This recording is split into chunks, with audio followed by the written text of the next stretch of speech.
अस्सलाम वालेकुम। मेरा नाम एचएम तैयब है और आज के इस व्लॉग में हम बात करेंगे बेल्ट एंड रोड इनिशिएटिव की या वन बेल्ट वन रोड की, सी पैक की भी बात करेंगे। क्या पाकिस्तान आने वाले वक्तों में सुपर पावर बनने जा रहा है? पाकिस्तान की जियो स्ट्रेटेजिकल लोकेशन जो है उसकी इंपॉर्टेंस क्या है?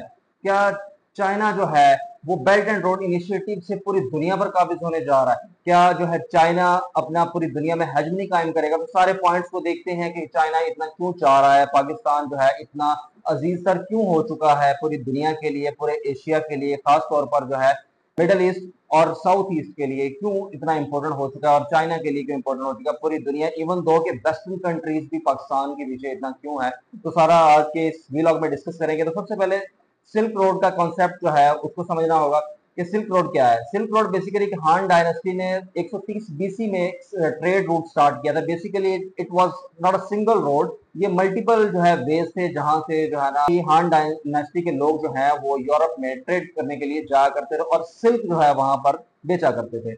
सिल्क जो है वो यूरोप के लोगों को बहुत पसंद था, उनकी एलिट क्लास और बादशाहों को। दैट्स वाई जो है उनका कारोबार चल रहा था। लेकिन आज के दौर में जैसे ही चाइना 1949 में अलहदा से एक मॉडर्न चाइना बना, एक आजाद चाइना बना दोबारा से, उन्होंने अपनी सॉवरेनिटी की फौरन बाद ये काम दोबारा शुरू कर दिया। फिर उन्होंने सोचना शुरू कर दिया कि will make great China with the help of silk road. अब सिल्क रोड का बेसिकली हम जो है ये BRI हमारे पास है, बेल्ट एंड रोड इनिशिएटिव, यही हमारे पास सिल्क रोड है। इसको कॉमनली जो है सिल्क रोड आज भी कहा जाता है। तो चाइना क्या सिल्क रोड बनाने जा रहा है? जी बिल्कुल, चाइना यही चाह रहा है। चाइना ने बेसिकली, इनका एक प्रेसिडेंट है जी जिनपिंग, उन्होंने 2013 में ऐलान किया था कि जो है हम वन बेल्ट वन रोड के सिस्टम से हम चलेंगे और पूरी दुनिया में जो है ना 150 के राउंड अबाउट कंट्रीज में इन्वेस्टमेंट करेंगे, वहां पर इंफ्रास्ट्रक्चर डेवलप करेंगे, उनको इंफ्रास्ट्रक्चर देंगे और अपना सिस्टम लेके चलेंगे।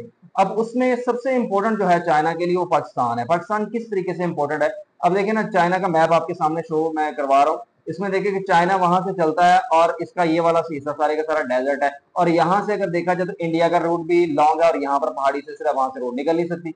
अब पाकिस्तान बचता है बीच में। पाकिस्तान जो है यहाँ से सी पैक जो है हमारे पास चला हुआ, सी पैक के जरिए से पाकिस्तान में एंट्री हुई और यहाँ से अरेबियन सी, अरेबियन सी यानी कि it is a part of Indian ocean. अब यहाँ से मिडल ईस्ट में जाएगा। China is a giant machinery on the earth, ये बहुत बड़ी मशीनरी है। जाहिर है ना, जो पूरी दुनिया में अपने गुड्स बना के दे रहा है उसकी मशीनरी भी है, और मशीनरी हवा पे तो चलती नहीं है, फ्यूल पे चलती है। तो फ्यूल कहाँ से लेता है चाइना? चाइना फ्यूल लेता है मिडल ईस्ट से। अब मिडल ईस्ट से जब फ्यूल लेता है तो उसका रास्ता अप टू 12,000 किलोमीटर पर जो है ना कंसिस्ट करता है, उसमें फैला हुआ है। अब 12,000 किलोमीटर के रास्ते को नंबर वन पे एक तो शॉर्ट करना है, और दूसरी बात ये कि ये जब ये रास्ता, ये आप मैप पे देखें, जब ये रास्ता इधर से निकला मिडल ईस्ट से, आप देखेंगे तो आगे जाते हुए फिर इंडिया को क्रॉस करके फिर आगे ये देखें, ये मले आइलैंड है और यहाँ पर इंडोनेशिया का एक आइलैंड है सुमात्रा, और यहाँ से बिल्कुल जो है एक स्ट्रेट ऑफ मलाका है। ये 800 किलोमीटर लॉन्ग जो है एक वे है और 65 से 240 किलोमीटर वाइड है। मतलब एक छोटा सा एक नैरो पैसेज है, एक वाटर स्ट्रेच है। यहाँ पर एक बहुत बड़ा यूएसए का अलाय बैठा हुआ है। यूएसए का जो अलाय बैठा है वो कभी भी कोई भी खप डाल सकता है, जिसकी वजह से चाइना हमेशा अलार्मिंग सिचुएशन में रहता है कि भाई हमारी अगर किसी ने भी सप्लाई चेन काट दी तो हम तो गए। जाहिर है ना, जब मशीनरी रुक गई, प्रोडक्शन रुक गई, तो चाइना तो रोड पे आ जाएगा। इस वजह से उन्होंने पाकिस्तान को चूज किया। पाकिस्तान जो है it is gateway to Indian ocean. अब यहाँ से आप देखें बहुत इजीली चाइना एंटर कर सकता है इंडियन ओशन में, और वहां से मिडल ईस्ट में एंटर करेगा। मिडल ईस्ट के बाद फिर अफ्रीका में जा सकता है, अफ्रीका से साउथ अमेरिका में जा सकता है। अब ब्रिक्स कंट्रीज भी आ गए हैं जी। ब्रिक्स कंट्रीज पहले तो पांच थे, ब्राजील, इंडिया, रशिया, चाइना और साउथ अफ्रीका। अब इसमें कुछ पांच कंट्रीज और इजाफा हो गया। वैसे छह थे, लेकिन छठा जो अर्जेंटीना वो दोबारा से विड्रॉ कर गया। लेकिन पांच अब कौन से ऐड हुए? नंबर वन पे हमारे पास सऊदी अरेबिया है, फिर हमारे पास जो है इजिप्ट है, इथोपिया है, ईरान है, यूएई है। अब ये कंट्री सारे के सारे ब्रिक्स के मेंबर बन चुके हैं। अब इनको भी जाहिर है इजी हो जाएगा। पहले आई वॉज इन यूएई, मैंने देखा कि वहां पर बहुत सारे प्रोडक्ट ऐसे हैं, मोर देन 50% प्रोडक्ट मैंने इंडियन देखे। अब इंडिया को भी खतरा पड़ गया, इंडिया की सॉवरेनिटी भी चैलेंज हो रही है यहाँ पर। इस वजह से इंडिया भी चीखें मार रहा है। अब वर्ल्ड ऑर्डर भी चेंज होने जा रहा है। अगर चाइना अपने इस ट्रू ट्रेड में कामयाब हो जाता है तो ये याद रखिए, चाइना वैसे भी इस टाइम दुनिया की जो बहुत बड़ी इकोनॉमी बन चुका है। नियर अबाउट राउंड अबाउट कुछ $20 ट्रिलियन की इसकी इकोनॉमी इस टाइम जीडीपी हो चुकी है, और अमेरिका की $25 ट्रिलियन की है। मतलब थोड़ा सा फर्क है, कुछ सालों में जो है चाइना बीट कर जाएगा अमेरिका को। अमेरिका को ये भी टेंशन लगी हुई है कि भाई आने वाले वक्तों में, पहले तो मैं चौधरी था, अब ये चौधरी बन के बैठ जाएगा। क्योंकि पाकिस्तान जो है, हमारे पास एक और भी पॉइंट है कि पाकिस्तान जो है क्यों इतना इंपॉर्टेंट है। पहले रशिया ने कोशिश की थी यहाँ पर आने की, अफगानिस्तान में आया। हमें एक सो कॉल्ड, हमारे पाकिस्तानी लोग कहते हैं, पाकिस्तानी लिबरल, कि हमने अफगानिस्तान में पेट कातिल का किरदार निभाया हमारी फौज ने। सॉरी टू से, लेकिन जज्बाती बातें नहीं करते, कभी कभार पढ़ी लिखी बात भी करते हैं। हमारी फौज अगर वहां पर जाके उनको ना रोकती, रशिया को, तो आप देखते आज पाकिस्तान क्या पूरी दुनिया पे रशिया काबिज हो चुका होता। पाकिस्तान तक वैसे ही उसने काबिज होना था, क्योंकि उसने अफगानिस्तान में एंटर होना था। आपको मैप सामने नजर आ रहा होगा।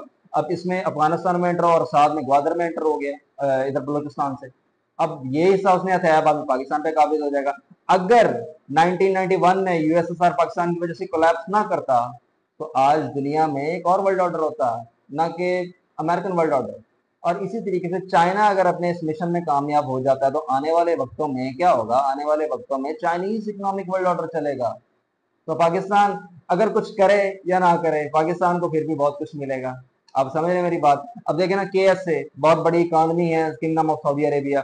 अब ये इनसे ऑयल लेगा चाइना, अगर ईरान से लेगा, अगर वो यूएई से लेगा, किसी से, कतर से लेगा, ओमान से, किसी भी गल्फ स्टेट से ले लेता है। अब ऑयल लेने के लिए चाइना ने आना तो है। अब इधर से भी पहले गुड्स आते थे चाइना से, अब पहले कम आते थे, लेकिन अब बाय रोड ज्यादा आएंगे। अब ज्यादा आएंगे। नंबर वन पे जो 12,000 किलोमीटर का रास्ता था, वो 2395 किलोमीटर का होगा, 23,9500 का हो चुका है। पहले 12,000 किलोमीटर का था।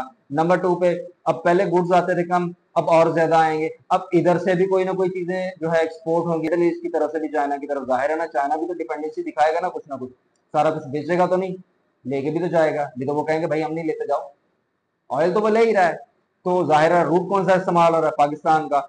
जाहिर है जब दोनों तरफ से ट्रांसपोर्टेशन हो रही है, तो चाइना और डिस्टेंस को कम करने की कोशिश करेगा। जब चाइना और डिस्टेंस को कम करने की कोशिश करेगा, पहले भी वो पाकिस्तान के इंफ्रास्ट्रक्चर पे काफी सारा खर्चा कर चुका है, तो अब और क्या करेगा, वो पाकिस्तान में इंडस्ट्रियलाइजेशन कर देगा। वैसे भी उन्होंने कहा था कि वो एक छोटे पैमाने पर इंडस्ट्री लाजमी लगाएगा। तो जाहिर है अब वो गुड्स बनाने के लिए पाकिस्तान की जमीन भी यूज करना शुरू कर देगा, पाकिस्तान में इंडस्ट्रियलाइजेशन कर देगा। तो पाकिस्तान ऑटोमेटिकली इस तरह सुपर पावर बनती नजर आ रही है। तो यहाँ पर एग्जाम्पल ये है कि पाकिस्तान जो है ना, गांव का वो चौधरी है जिसके पास सिर्फ 2 खेत हैं गिनती के, लेकिन दोनों से हाईवे गुजरते हैं। अब आप मेरी बात समझिएगा, Pakistan, how Pakistan will become a super power. तो पाकिस्तान इस तरीके से सुपर पावर बनेगा।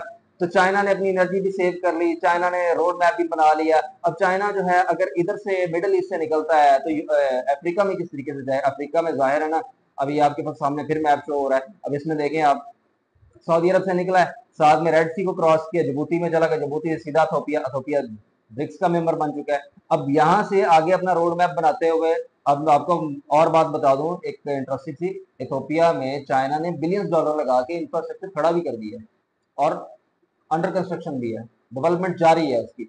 अब नाइजीरिया जाएगा, नाइजीरिया सीधा ब्राजील की तरफ मूव कर जाएगा।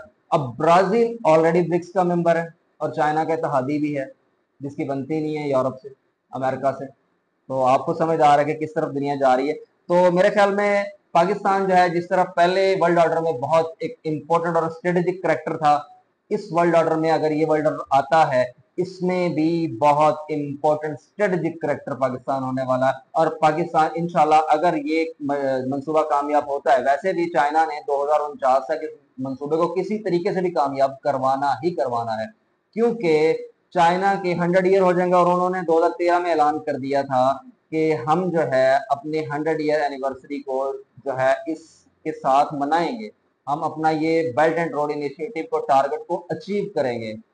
अब केएसए ने भी जोर लगाना शुरू कर दिया पाकिस्तान को भी चाइना के साथ दें। बाकी कंट्रीज जो है मुस्लिम वर्ल्ड के, उन्होंने भी जोर लगाना शुरू कर दिया। अब UAE is a strong country, KSA is a strong country, Iran is a strong country.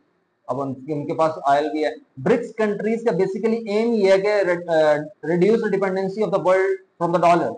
अब डॉलर की डिपेंडेंसी उन्होंने डिक्रीज करनी है, तो अपनी करेंसी मुतारिफ कराएंगे ना, जाहिर है कुछ ना कुछ तो लेके आएंगे। तो it will be the new world order, and Pakistan will be a great character for this world order also. उम्मीद करता हूँ आपको ये वीडियो बहुत पसंद आई होगी। ऐसी और वीडियो के लिए जुड़ जाए मेरे साथ। Thanks for watching.